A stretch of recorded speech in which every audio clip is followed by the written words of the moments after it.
Salut, c'est Pierre Martin. Sur cette chaîne, je partage ma passion pour les voitures avec des essais, des astuces et des conseils d'entretien. Revenons donc au sujet de la vidéo.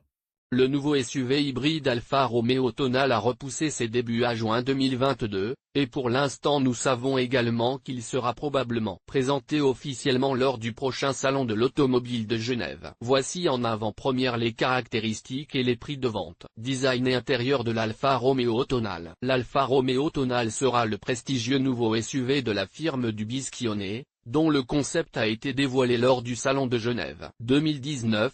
Le dernier avant la pandémie de Covid-19. Pour l'instant, il y a peu de nouvelles sur ses débuts, mais on sait qu'il s'agira d'un modèle mis à jour et rugueux avec des lignes incomparables et un nez typique d'Alfa Romeo. Longue d'environ 4,50 mètres, elle sera une voiture élégante, sportive, confortable et technologique. Les premières images diffusées montrent un design extérieur avec l'emblème central classique d'Alfa Romeo, de longs phares à rayures allongés sur les côtés, des passages de roues prononcés comme un véritable SUV et un arrière caractérisé par des phares plus épais et des feux réunis par un élément transparent. L'intérieur sera également différent de ceux utilisés actuellement sur les voitures de la marque, avec, par exemple, de nouvelles prises d'air rondes et un tableau de bord dédié au conducteur, équipé d'un groupe de jauge numérique de 12,3 pouces et d'un volant légèrement quadrillé au design très moderne. Autre nouveauté, le système d'infodivertissement à écran tactile de 10,3 pouces avec un contenu unique appelé Alfista et Paddock.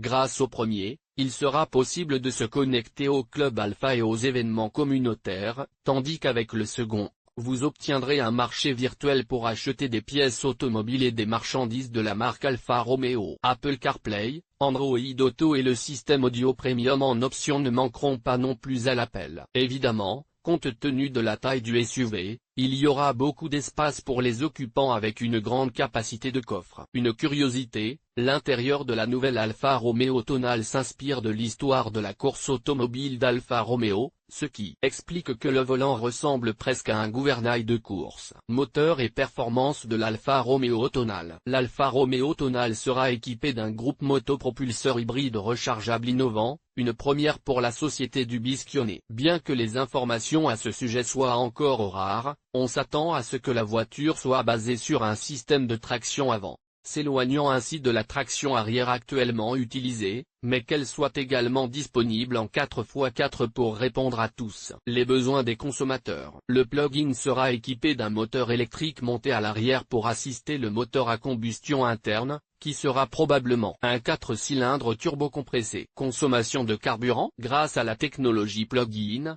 l'Alfa Tonale couvrira environ 50 km en mode électrique, avec des émissions de CO2 de 50 g/km. Selon les rumeurs, tout à confirmer, les versions hybrides seront un MAV et un FEV, mais on suppose que la Tonale proposera également des moteurs diesel et essence classiques. Ce qui est certain, c'est que la maison mère souligne que le super SUV partagera la mécanique avec la Jeep Compass. Équipement et prix de l'Alfa Romeo Tonale. En ce qui concerne les niveaux de finition, on suppose que le SUV hybride Tonale suivra ses collègues Alfa Romeo Giulia et Stelvio, qui propose une finition de base, et continuera avec Sport, T-Sport et T-Lusso. Les prix ?